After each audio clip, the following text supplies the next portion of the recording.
So, ang ating pag-uusapan is the parable of the great banquet. So, handaan. Handa na ba kayo? Meron pong handaan. Nasa Bible. Mamaya may handaan din. So, bibilisan po natin para yung handaan mamaya, makain na po natin. Yun! Pero yung handaan po ngayon, ito po muna ating kainin. Okay? So, parable of the great banquet. So, ito pong parable na ito ay ikinuwento po ng ating Panginoong Kristo during Sabbath day. Araw po ng linggo. Same day. Ngayon po. Or, sinasabi po rito sa Luke chapter 14, verse 12 up to 24, is yung mga, kung inyo pong, di ba lagi sinasabi ni Pastor, laging sinasabi ng mga tagapagturo natin, ang church po ay hindi itong building, kundi ang bawat isa po sa atin. But, as a member of a church, as a member of Freedom Bible Baptist Church, we are considered as one family. And every Sunday po, tayo po ay merong salo-salo. Tatlo ating salo-salo. First service, second service, and afternoon service. Yung iba may merienda pa, especially the youth. Kasi meron silang youth fellowship. So, we can consider po that every Sunday, meron tayong supper or meron tayong dinner. Banquet. So, lahat po ay invited na pumunta. Okay? So, ito po ating tatalakayin. Ilalagay po natin yung ating pong sarili doon sa apat na characters po na ating matutunghayan dito sa parable of the great banquet. Okay? So, ano po ba itong parable of the great banquet? Ito po, sa verse 12, kung mababasa nyo. Sabi dyan, merong naganyaya. Okay? Pero sabi, wag mo daw anyayahan ang iyong mga kaibigan. Wag mo tawagin ang iyong mga kapatid, ang iyong kamag-anak, hindi ang iyong mayayamang kapitbahay. Bakit daw po? Kasi, baka iniisip mo lang, pag sila naman ang naganda, aanyayahan naman po nila kayo.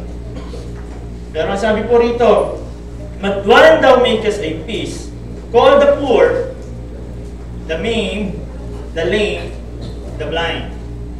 At the same time, tayo rin po yan. The poor, the maimed, the lame, and the blind. Tayo na mga naghihirap, maintindihan kung ano ba yung katotohanan patungkol sa salita ng Panginoon. Kung saan napipilay o nalulungkot sa mga pagsubok na pinagdadanasan po natin. At yung mga bulag na hindi nalalaman kung anong katotohanan patungkol sa salita ng Panginoon. So, lahat po ay dapat i-invite. Okay? So, wala pong dapat i-exempt. Sabi po dyan, meron ditong dalawang sinabi or two elements na kailangan tayong i-note sa parable of the great banquet. Una, there was to be a great banquet. Merong isang malaking salo-salo. So,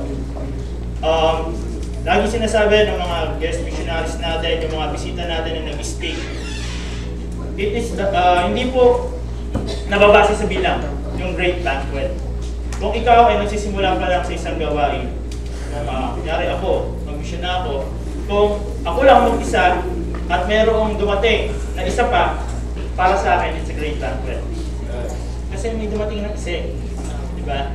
So, hindi po in the amount of numbers or the quantity yung great banquet yung tinatawag. Okay? So, sabi dyan, this was to be a great banquet. Then, yung second note or second element, many guests were invited. Okay? So, sabi nga dyan sa mga verse na binasa natin na there is no small intimate gathering or yung number of guests na pwedeng pumunta po doon is hindi sinabi kung ilan eh. Basta sabi, many. Ibig sabihin, maraming. So, katulad ngayong gabi, marami ang pumunta sa afternoon service, pag ng umaga, ng ano. So, every Sunday, lagi pong marami tayong guests. Okay? But the question is, kayo po ba ay pumupunta tuwing may hapunan or tuwing may supper, tuwing may pagkain ng ating katawang spiritual, are you ready?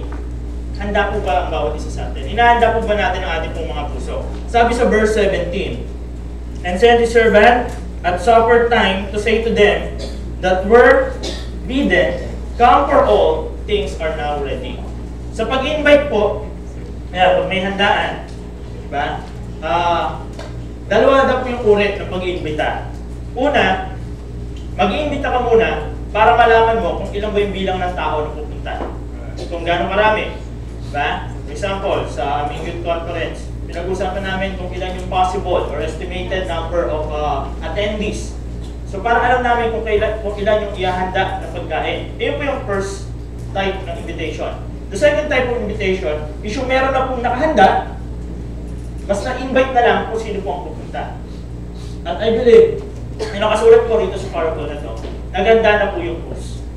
So kailangan na lang po is ang mga guests. Okay? So ngayon, inutusan si servant.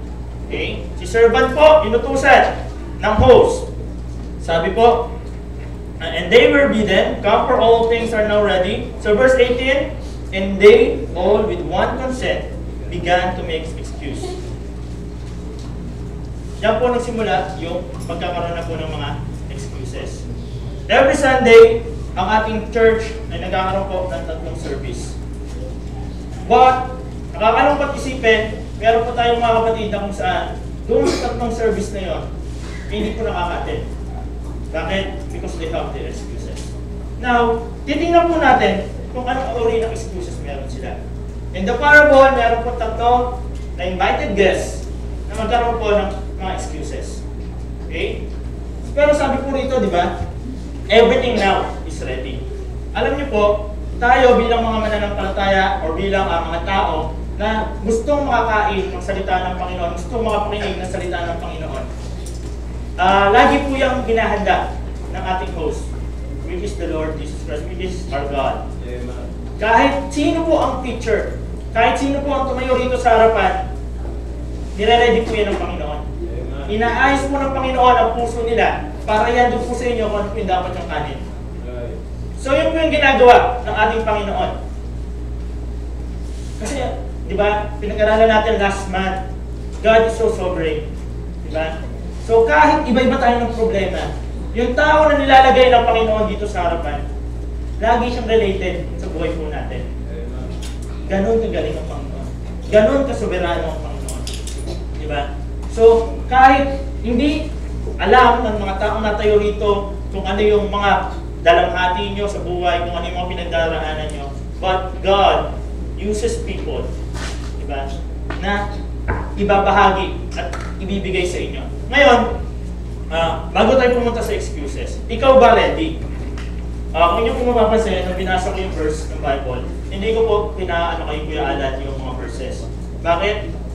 Di ba sa kainan, kailangan po ready ka. Kailangan meron kang hawak na kutsara, tinidor, sa plato. In terms of eating spiritually, kailangan po ready din po kayo. Kailangan dala niyo po yung Bible niyo. Yan po yung ginagamit natin para makakain po tayo ng salita ng Panginoon. Then, what is the reason? Bakit ka magkakaroon ng excuse na sabihin mo hindi ka nakakapagbasa ng Bible? Hindi ka nakakarinig ng salita ng Panginoon? Bakit hindi mo dinadala yung kutsara tinidor mo? Iniiwan mo sa bahay. Diba? Ano ba yung sabi sa Bible? Yung Bible po is used for reproof, instruction, warning, diba? Ito na po yun eh. Para may kanin po tayo tuwing araw po ng Sunday. Tapos idadahilan mo, ay hindi ko naintindihan yung preaching. Bakit? Wala kang kutsara tinidor. Wala kang Biblia. Kinalimutan mo sa bag mo, kinalimutan mo sa bahay mo. Diba? So, ayun po yung sinasabi dyan. Everything is ready. But tayo bang mga mananampalataya, tayo bang nakikinig? Tayo ba responsible para dalhin kung ano ba yung dapat natin gamitin sa pagkain, salita ng Panginoon? Or we're just making excuses. Okay? So, punta na po tayo sa mga excuses.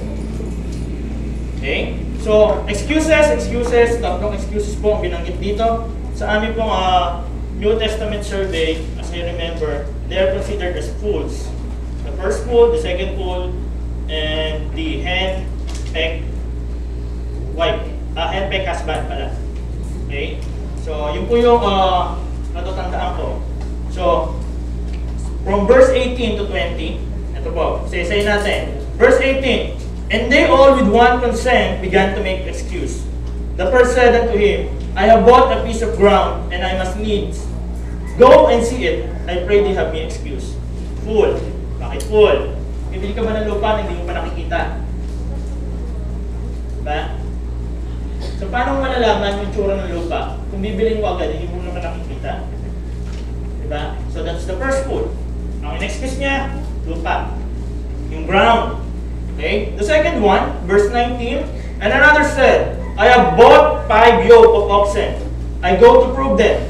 I pray thee have excuse. Pangalawa, magka-partner na oxen. Bibili ka ba ng magka-partner? Kung tingin mo hindi magkakanak? Siyempre, di ba dapat tinetest mo na yan? Second food. Third, sabi po sa verse 20, and another said, I have married the wife, and therefore I cannot come. Dinahila ng asawa. Okay, kayo na pong bahala. Wala po pong asawa. Pamilya. Nire-reason out ng pamilya. Hindi po pwedeng idahilan na hindi ka makakaya sa salita ng Panginoon dahil lang ng pamilya. For example, kunyari, hindi makakapagsimba ang 10 pamilya. Bakit? Kasi naglalaba si mama. Si mama naglalaba. For the first, yung isipin natin yung paglalaba, so already characterized sa lame excuse. Pwede mo gawin yung paglalaba, Monday hanggang Saturday. So, hindi mo pwede gawin yung Sunday. That will be a lame excuse. Secondly, it will be a lame excuse. Hindi naman ikaw maglalaba, mama mo. Ba't hindi ka makapunta? That's also a lame excuse. Magiging degree po eh. Diba? So, that's also a lame excuse. Okay? Alam niyo po, every time we are making excuses, think of it kung lame ba siya. Okay? Kasi minsan, yung excuses natin, ay yung, alam naman natin, na hindi angkop or hindi ano sa Panginoon. But, same time, tayo magiging accountable dyan sa bawat excuses na ginagawa natin. Okay? So, for example, kuya alam po ng sign. Yan. For example, please turn off your mobile phones during the service. Sample ha, pinopost yan. Every mag-start po ng service. Sino po rito hindi marunong magbasa? Taas kamay. Bukod kay Joshua. Joshua, bata pa yun eh. Nakakaintindi naman po lahat. Ramil, hindi ka na. Please turn off your mobile phone. For example, lagi po yung pinapaskan ni Kuya Alan bago po mag-start ng service. But, the question is, tayo po ba? I-evaluate natin yung sarili natin. Tino-turn off ba talaga natin? Or sina-silent lang natin? Magkaiba po yun, turning off the phone and putting your phone into silent is different. Pero nakalagay po sa instruction, please turn off your phone. So, bahala na kayo sa excuses nyo.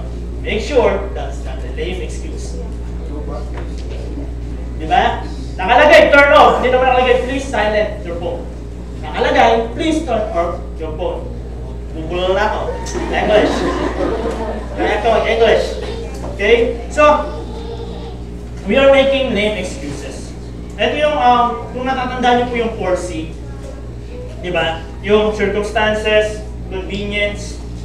Baka kasi ito na lang yung reason mo kung bakit ka umaalis sa bahay. For the convenience na mas aircon dito sa church. Mas lalamigin ka, ramdam mo yung bagong aircon. Diba? Na pagka umaga parang fan lang, pero pagdating ng hapon parang ref. Diba? So, baka kaya lang tayo nandito because of convenience. Diba? Baka because of circumstances na nangyayari sa buhay natin na dahil lang may problema tayo kaya tayo pupunta ng church. Diba? Kailan lang kung kailan lang nararamdaman natin na kailangan natin magsimba, saka na tayo magsisimba. Hindi po dapat gano'n. Okay? So dapat po, make sure that your excuses is not being lame. Okay? Especially po, pag tinignan po yan ng Panginoon. Ito nga eh, di ba? Yung sa sign na yan. Ayan yung, di ba? Sinabi sa Bible na kung saan, yung mga mangmang, for example, meron tayong bisita. Nabasa niya yung symbol na yan. I believe ito turn off yung cellphone niya. Kasi, alam niya, dapat ayun yung ginagawa.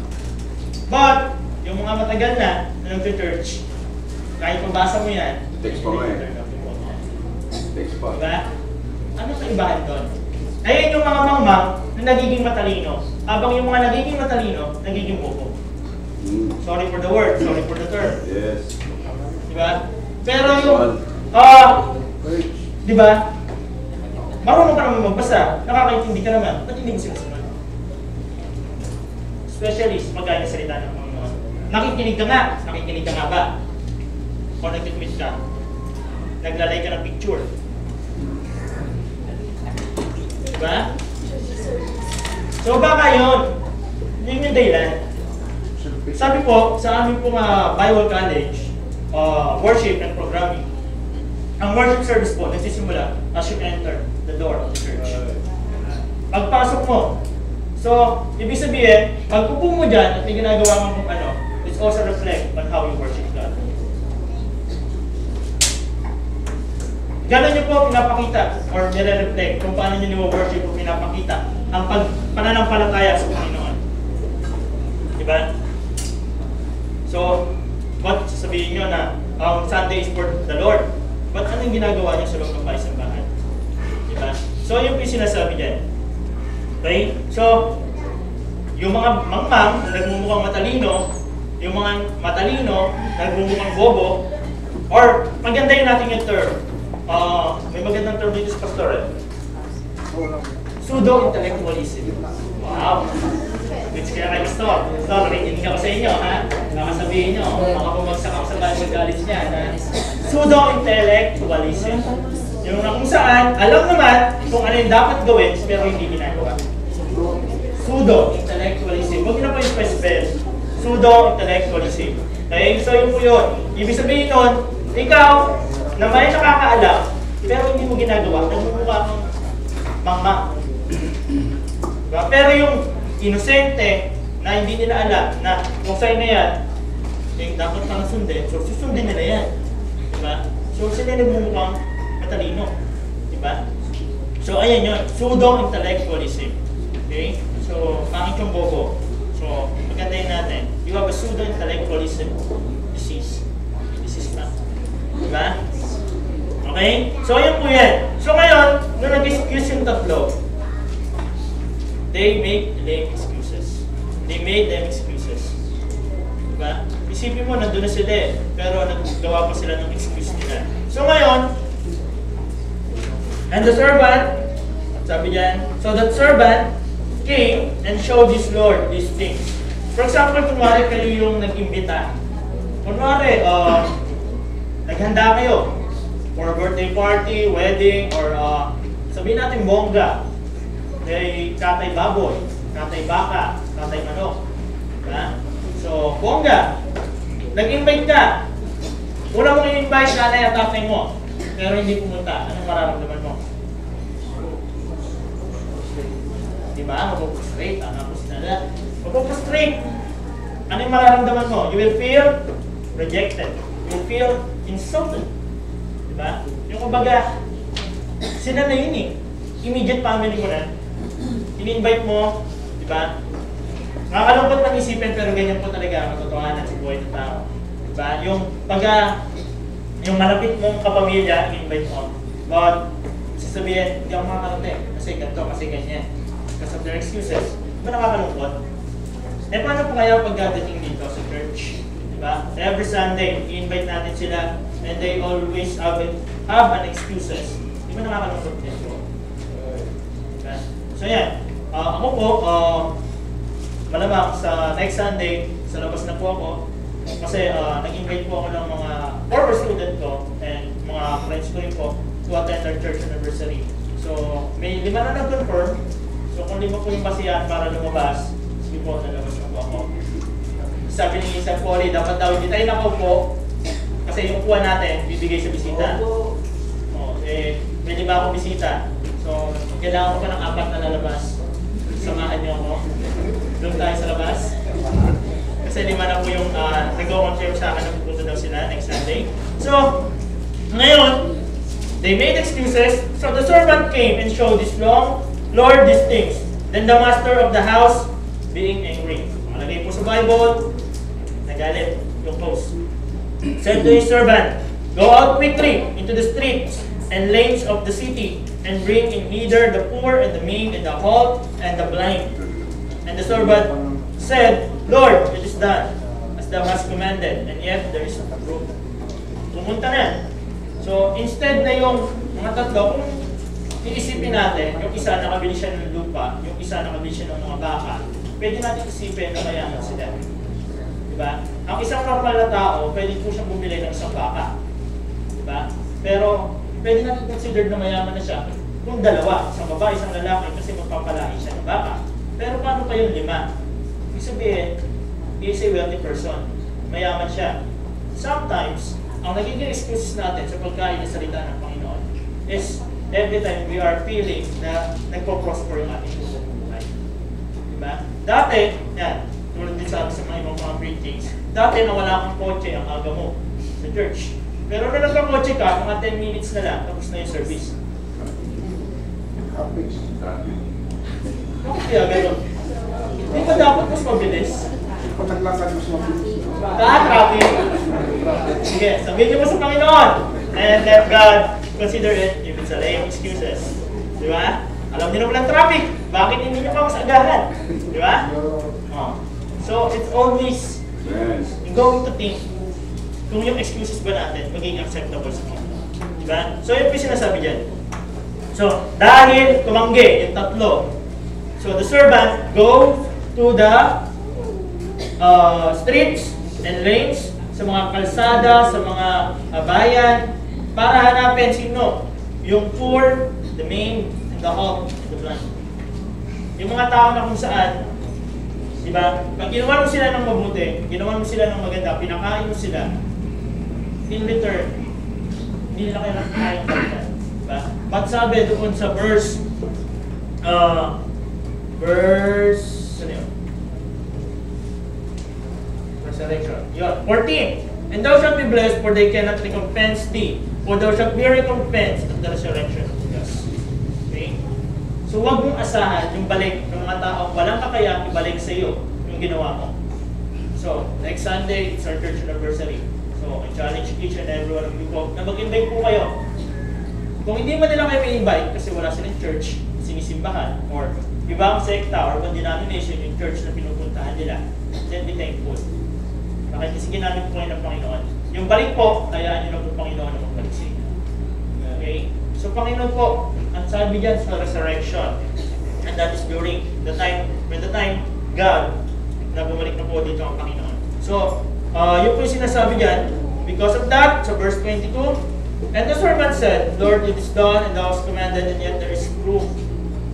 Kung isipin nyo, lagi po sa church, and sa family natin, as a church, lagi pong, pag may dumating, meron ding walis. Kaya, kung isipin nyo, hindi po lagi napupuno ang simbahan. Ako, may nakita akong dito, list ng church. Ako, pwede sabihin, Pastor. Tinignan ko yung bilang doon, ng original. Diba? Kasi nagpaganon din sa SR. May nakita rin ako ganun sa SR. Sa SR nga, 1,000 nakabirne. Pero pag binibilang ko, every Sunday, 1,000. Mga 200 lang. So, binilang ko yung dyan kay Pastor. Freedom Bible Baptist Church. There are 39 people that nakasign sa tipanan ng iglesia. Binabasa niyo po ba yung tipanan ng iglesia? Ano yung po ba nakapaloob doon? Diba? Na ikaw bilang pumirma sa tipanan ng iglesia, dapat malalagahan yung family mo dito sa church. In the 39 people signed there, ay count kung ilan na lang yung nandito. And nakakalungkot, dati 9. Ngayon 8 na lang. Wala na kayo mag-isip. Basta dati 9, ngayon 8 na lang. 8 na lang yung natira sa 39. And kung kumpute natin, nalalag yung bikini Kuya Marley, it is 20%. Almost 20% na lang. Nakakalungkot, pero ito yung katotohanan. Na hindi laging napupuno yung church. Kasi there's a time na may darating, pero may alis. Kami nagpapasalamat kami kay Pastor. Malis kami doon, nagtang kami dito. And ito na po si Sir Franz. Magpapasalamat din po ako kasi doon natutunan ko ang pagtitiis. Wow. Ang is hanggang wakas maliligtas. Doon na i-apply yun, no? Na kahit wala kang sahod, buturo ka. Diba? Kahit wala kang pagkain, hayaan mo. Yung pagkain Sir Dandy, bibigyan niya sa'yo. Diba? Yung, kumbaga, doon ko natutunan yung about the doctrine. Especially yung meaning ko ng ministry. Na kahit walang kapalit, maglilingkod ka para sa Panginoon. Ayun yung nakalagay yung kurso pader eh. Bawat pader po ng school, ng Santa Rosa Bible Baptist Academy. Nakalagay doon, ministry. Diba? So yun yung meaning ng ministry. And papasalamat ako sa Panginoon dahil naturuan ako. Diba? So nandito po ako ngayon, mas natuto at mas nagamit ng Panginoon. Tulad na sabi ni Dada. Diba? Dati, pakiramdam niya ang papel niya doon, maliit na. Yung papel niya. Ano ko kung anong papel yun? Yellow bag, refugee, 1/4, 1/2. 1/4? O 1/4 daw. Yung papel. Pero dito, hindi po napapel si Dada, but he is assigned or appointed not by pastor, but by God. Yes. To do the ministry. But I believe, lahat po tayo is appointed ng Panginoon to do the ministry. But the question is, bakit hindi kayo nag-ministry? Doon po tayo ulit babalik sa excuses. The lame excuses. Diba? Ayan na naman yan eh. Babalik na naman tayo dyan eh. Diba? Kung bakit hindi ka nakapag-ministry sa Panginoon? Because you have your excuses. But make sure, tatanggapin ng Panginoon yung excuses mo. Okay? So yun po yung sinasabi dyan. So, dahil hindi hindi umattend yung mga taong yun, so, the servant went to invite the poor, the lame, the halt, the blind, but there's still room. So sabi po ng Panginoon, sabi ng host, and the Lord said unto the servant, go out into the highways. Pinapunta na sa highway. Kanina sa street lang. And hedges, and compel them to come in that my house may be filled. Hanggang sa mapuno po yung sambahayan doon sa hapunan na yon, sa great banquet na yon, hanggang sa mapuno. Pumunta ka doon sa mga bakuran. Pilitin mo silang magsipasok upang mapuno ang aking bahay.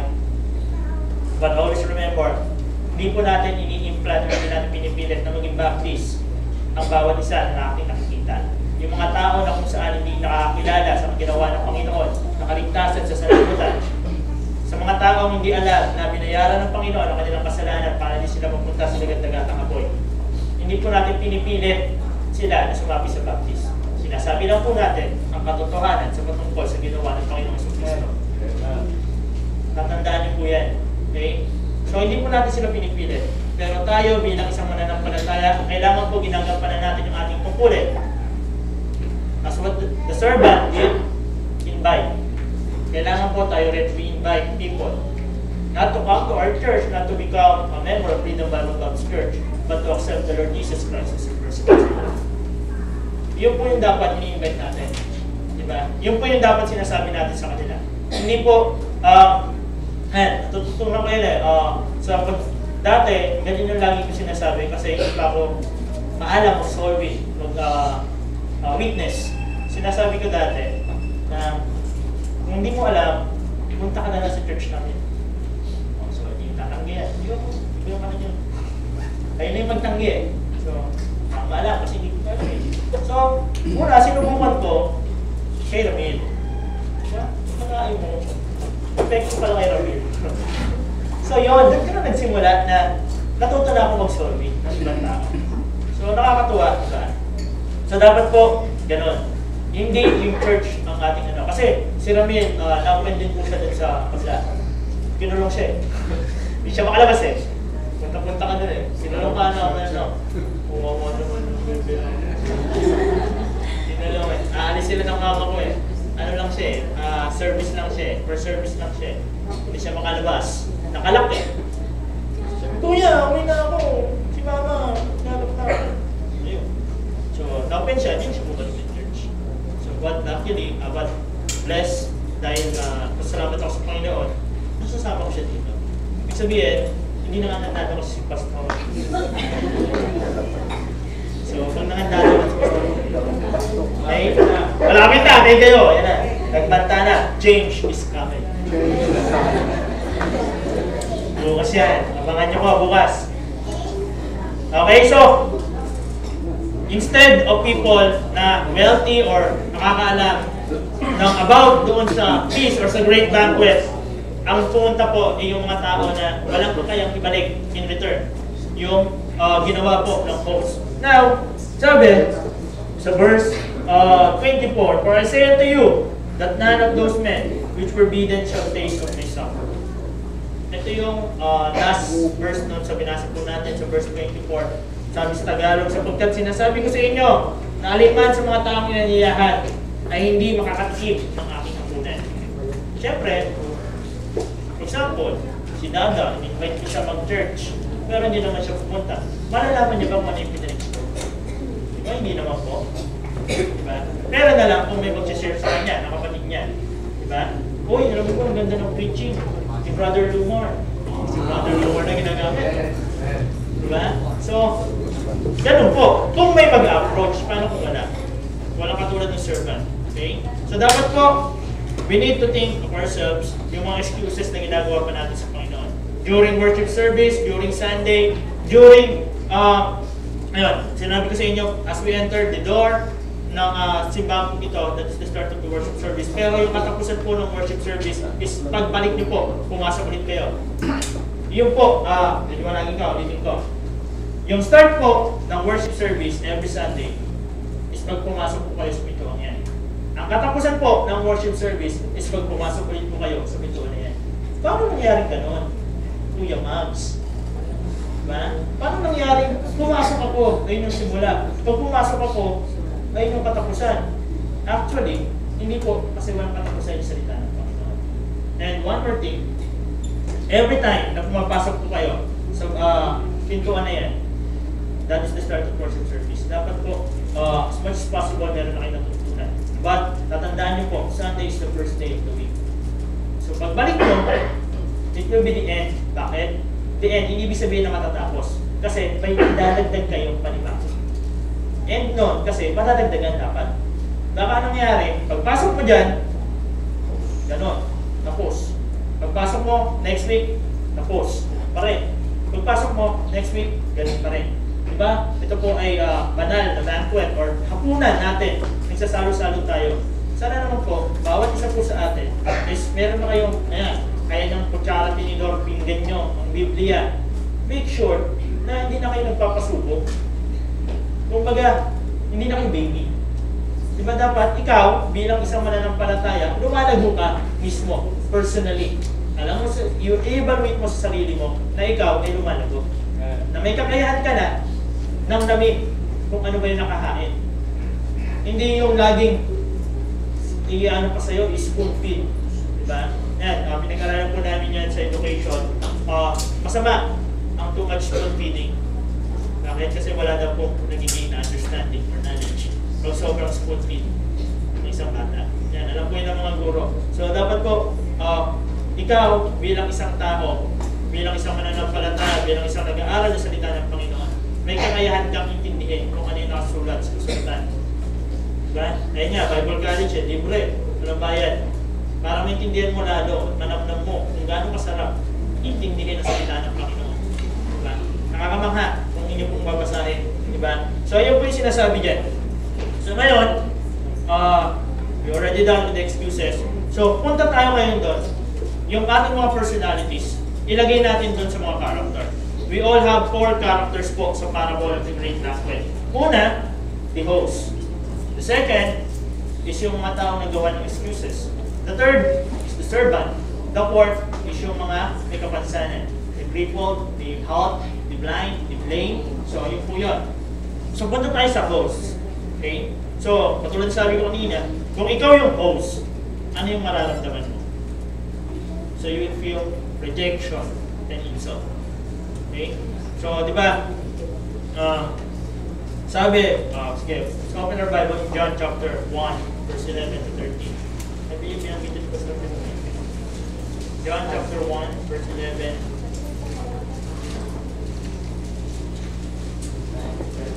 Sabi po, si John chapter 1, verse 11 to 18. 11 to 13. He came unto his own, and his own received him not. But as many as received him, to them gave he power to become sons of God, even to them that believe on his name, which were born not of blood, nor of the will of the flesh, nor of the will of man, but of God. Kung inyo pong isipin, tayo bilang mga hentil, ang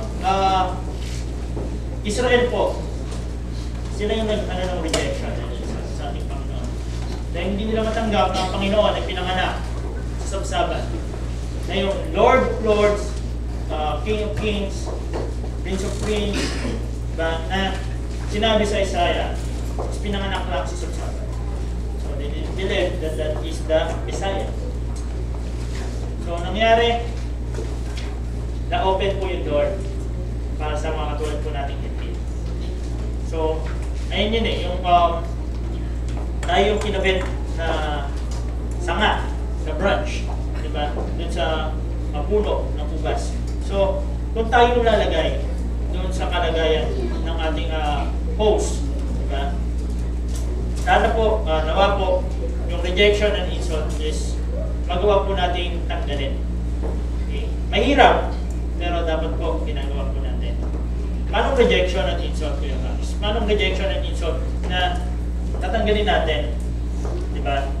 So, sabi po sa verse, John chapter 15, verse 18 to 21. Sige, nakita naman niyo si John chapter 11. Yan. Sabi, sa verse 18, if the world hates you, you know that it hated me before it hated you. If you were all the world would love his own. But because you are not of the world, but I have chosen you out of the world, therefore the world hated you. Remember the word that I said unto you, the servants that greater than his Lord. If they have persecuted me, they will also persecute you. If they have kept my saying, they will keep yours also. Tayo po bilang mananampalataya, di ba? Dapat po, ayan, normally ako, yung sa mga friends ko ng high school or friends ko ng college, naganda ko na po yung nagiging OP, out of place. Kasi, iba na eh, siyempre, sila, basta ano sila sa mundo, ako, lumago or walago sa salita ng Panginoon. Yes, nakikita mo na yung pag-iibig. At minsan, ayan yung tayo pa kung saan, uy, so hindi nyo in-invite si Mag? Malalaman mo na lang sa aming reunion. Bakit hindi nyo in-invite si Mag sa reunion? Yun, pinagsasabi nun, pinagsasabi nun, mag-invite nyo. Okay lang, ganun talaga eh. Pero ikaw, bilang tungkulin mo, nahihatin ang salita, puro salita. Dapat tanggalin mo yung rejection and insult. Ganun talaga, kasi ikaw yung tumatayo sa mundo. Sila, nandun sila sa mundo. So, ang vision mo, katulad ng servant, sanapin yung mga tulad nila. Diba? So, rejection and insult. Dapat po, kung ikaw nararamdaman mo ang rejection and insult sa iyong company, sa iyong family, sa iyong school, diba? And matuwa ka. Kasi ibig sabihin, nakikita nila sa iyo ang Panginoon. Diba? Nakikita nila na ikaw ay gumagawa para sa Panginoon. Okay, then, ngayon, lagay tayo dun sa lame, crippled, blind, and maimed. Kung tayo naman yung lame, crippled, blind, and maimed, ano naman yung na-receive natin from the banquet? We receive mercy and grace. So, mercy, sa kasi pang grace daw. Pati ni Jason yan, grace. So, we receive mercy and grace. Bakit? Hindi po para sa atin yun. Diba? Pero, binigay sa atin ng Panginoon. The same thing yung po sa ginawa ng mga Israelites. Pangako ng Panginoon sa kanila na hindi mababalik kahit kailanman. Yung kaligtasan na yun, diba? That is because of God's mercy and God's grace. Na tayo po ibinigyang karapatan upang makarating sa kanyang kaharian sa kalapatan. So, that is mercy and grace. Then, sa servant, lagay tayo doon sa katauhan ng servant. Ano naman po yung pinipicture ng servant? Pinipicture po ng servant is yung evangelism. Okay? Evangelism na kung saan walang pinipiling tao, diba? Pinapunta siya doon sa mga tao kapag mataas, gumagawa ng kung ano man ng excuses. But he do his job. Pinapunta siya sa mga kalsada, sa kasulok-sulokang mga kanto, para imbitahan ang mga pingi, ang mga bulag, ang mga lumpok. Ginawa niya. Pinapunta siya sa highways, sa mga bakuran, para imbitahan ang mga tao pumunta sa isang banquet. Ginawa niya. Ano ba yung pinakita ng servant? Yung obedience and evangelism. Tayo po bilang servant ng Panginoon, every Sunday, we have our host, which is the Lord Jesus Christ, na kung saan naghahanda, nire-ready kung ano po yung dapat nating kanin. Katawan spiritual, siya po yung nagre-ready, but tayo bilang mga servant niya, we are responsible to invite people, especially those who are poor, maimed, halt, lame, blind, na nabubulag po sa mga kasalanan o sa mga nangyayari po sa mundo. Tayo po yung kanyang servant, and that is showing or picturing evangelism. Then, dun sa 3 guests. So, kung kayo, yung 3 guests, kayo yung 3 guests na tumanggi, nag-make excuses, ano naman yung pinipicture nun? It pictures or it illustrates yung judgment po ng Panginoon. Na kung saan sinabi sa verse 24 na which I forbidden shall taste of my supper. None of those will taste. Diba? Hindi makakatikim. Nakakalungkot. Dapat po, bilang isang mananampalataya, nalulungkot tayo every time na hindi natin nalalaman or hindi natin nananamnam yung salita ng Panginoon na nahayag every Sunday. Diba? So bilang family, we need to do it. Okay? Then, ano pa yung isa? Character. Yung isa po doon, siyempre ang ating Panginoon. God's plan. Kung makikita po niyo po, doon sa parable, of the great banquet, diba? May in-invite, tumanggi. Pero nag-invite ulit, hanggang sa mapuno po yung house ng host, diba? Pinipicture po niya yung God's plan. So kayo po, hindi po aksidente na kayo yung nandito. Diba? Parang namnamin itong salitang ito na iniahayag po sa inyo ng Panginoon. Hayaan niyo po na banal na Espiritu ang pumilo sa bawat isa sa inyo upang namnamin ang salitang mahayag. Upang mabusog ang inyong pong katawang spiritual. Okay? Hindi po dahil sa convenientayan lang o dahil sa circumstances na pinagdadaanan niyo sa buhay, bagkos dahil gusto niyo mabusog ang inyong katawang spiritual. Hindi ko po alam kung ano po ang nasa inyong puso, kung ano po ang nilalaman ng inyong puso, kung anong problema o dalamhati na inyong pinagdaraanan. Pero, ang salitang ito ay naayag sa inyo na ang solusyon po ay nandito. Kailangan nyo lang pong gawin, gamitin, kutsara, tinidor, pinggan, at namnamin kung anong sinasabi sa inyo. Yun lamang po ang ating dapat gawin. Madaling bagay, madaling sabihin, pero mahirap gawin. Bakit? Because of excuses.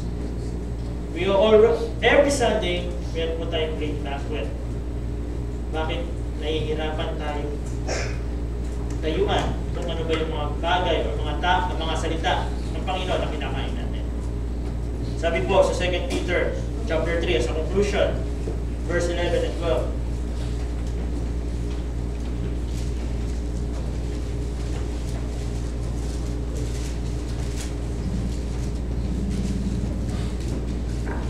Sabi po, 2 Peter chapter 3, verse 11-12, seeing then that all these things shall be dissolved, what manner of person ought you to be in all holy conversation and godliness, looking for hasting unto the coming of the day of God, wherein the heavens being on fire shall be dissolved, and the elements shall melt with fervent heat.